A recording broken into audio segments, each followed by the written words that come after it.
नई class. Jumpy बंदर बहुत खुश था।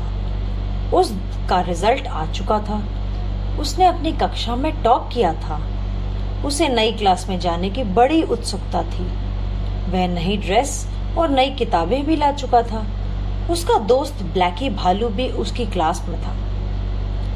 अब तो हम नई क्लास में आ चुके हैं, बहुत मजा आएगा, खूब मस्ती होगी, जंपी ने उत्साह से कहा। तुम ठीक कहते हो, लेकिन हमें पढ़ना भी तो पहले से ज्यादा होगा, ब्लैकी बोला। जंपी ने हंसते हुए कहा, पढ़ाई तो मेरी बाएं हाथ का खेल है, वह तो होती रहेगी। देखा नहीं, इस बार मैंने कक्षा में टॉप किया था। पढ़ना जरूरी है, तभी तो इस बार भी टॉप करोगे, ब्लैकी बोला। तुम मुझे उपदेश मत दो, मैं जानता हूँ कि मुझे क्या करना है, जंपी ने कहा। ठीक है, अब से मैं कुछ नहीं बोलूंगा, ब्लैकी वह कहकर वहां से चला गया। नई क्लास में जाने के बाद जंपी का ध्यान पढ़ाई से कम हो गया। वह खेलकूद में ज्यादा समय लगा रहा था। उसे लगता था कि क्लास का टॉपर रहा होगा तो नई क्लास में भी टॉप करेगा। उसे ज्यादा पढ़ने की जरूरत ही नहीं है। जंपी, आजकल तुम पढ़ाई पर कम ध्यान दे रहे हो, यह ठीक नहीं है। खेलना ठीक है, लेकिन उसका भी तो समय होता है। तुम तो हर समय खेलने में ही लगे रहते हो, ऐसे तो तुम पढ़ाई में पिछड़ जाओगे, मम्मी ने जंपी को समझाते हुए कहा। आप टेंशन मत लो माँ, मैं इस बार भी टॉप करूंगा, जंपी ने आत्मविश्वास के साथ कहा। बिना पढ़ाई के कोई टॉप नहीं करता, तुम्हें इसके लिए पढ़ना होगा, पढ़ाई को ज्यादा समय देना होगा, मम्मी ने समझाया। जंपी झुंझला सा गया।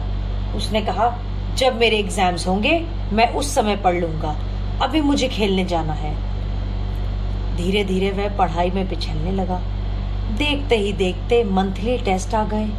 पढ़ाई न करने की वजह से जंपी के बहुत कम नंबर आए और इससे वह बहुत निराश हुआ। जंपी, तुमने इस बार बड़ी लापरवाही की है। अगर ऐसा ही रहा ना तो तुम क्लास में सबसे पीछे हो जाओगे, चीकू खरगोश सर ने उसे समझाते हुए कहा। सर, मैं अपनी पढ़ाई पर ध्यान दूंगा, जंपी बोला।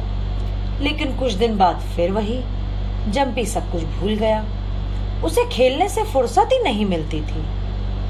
उसे सभी समझा चुके थे, लेकिन वह अपनी ही धुन में लगा रहता था। वह सोचता, हाफ ईयरली एग्जाम्स में पढ़ लूंगा। धीरे धीरे हाफ ईयरली एग्जाम्स भी नजदीक आ गए।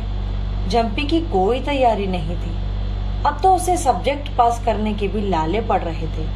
वह चीटिंग करके पास होने की सोचने लगा। मैथ्स के एग्जाम के दिन वह कुछ पर्चे बनाकर ले गया, लेकिन चेकिंग के दौरान चीकू ने उसे पकड़ लिया। उसे प्रिंसिपल जंबो हाथी के पास ले जाया गया। जंपी, मैं ये क्या सुन रहा हूँ? तुम हमारे स्कूल के टॉपर रहे हो, अब तुम चीटिंग करके पास होना चाहते हो? यह तो बहुत ही गलत बात है। इस हरकत पर मैं तुम्हें स्कूल से निकाल भी सकता हूँ, जंबो ने सख्त लहजे में कहा। यह सुनकर जंपी रोने लगा।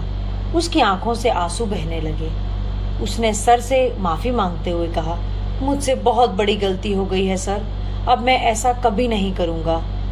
तुम्हें क्या लगा था कि नई क्लास में तुम ही टॉप करोगे? पिछले साल तुमने कड़ी मेहनत की थी, इसीलिए टॉप किया था। इस बार लापरवाही की तो नतीजा तुम्हारे सामने है। बिना मेहनत के सफलता प्राप्त नहीं हो सकती।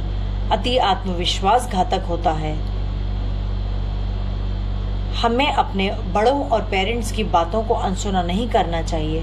हर चीज की एक लिमिट होती है, उसी हिसाब से उसे समय देना चाहिए।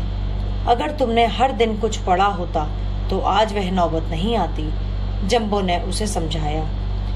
जंपी ने कान पकड़कर सॉरी कहते हुए कहा, मैं आज से ऐसा नहीं करूंगा, फिर से मेहनत करूंगा, ईमानदारी से परीक्षा दूंगा, मुझे माफ कर दीजिए सर। ठीक है, आगे से ऐसा नहीं होना चाहिए, जंबो ने उसे हिदायत देते हुए छोड़ दिया। जंपी ने परीक्षा दी और घर आ गया, पर घर आकर उसने सॉरी बातें मम्मी को बात बता दी और मम्मी से लिपट कर रोने लगा। मम्मी ने भी उसे खूब समझाया, कोई बात नहीं, गलती होती रहती है, लेकिन गलती को नजरअंदाज करने मुंह बेवकूफी है। उसे उससे सबक लेना चाहिए। सफलता स्थायी नहीं होती, यह हमारे परिश्रम पर निर्भर करता है। जंपी सारी बातें समझ गया। उसने अपना टाइम टेबल बना लिया। वह मेहनत करके पढ़ने लगा। उसने नई क्लास में भी टॉप करने का संकल्प ले लिया था।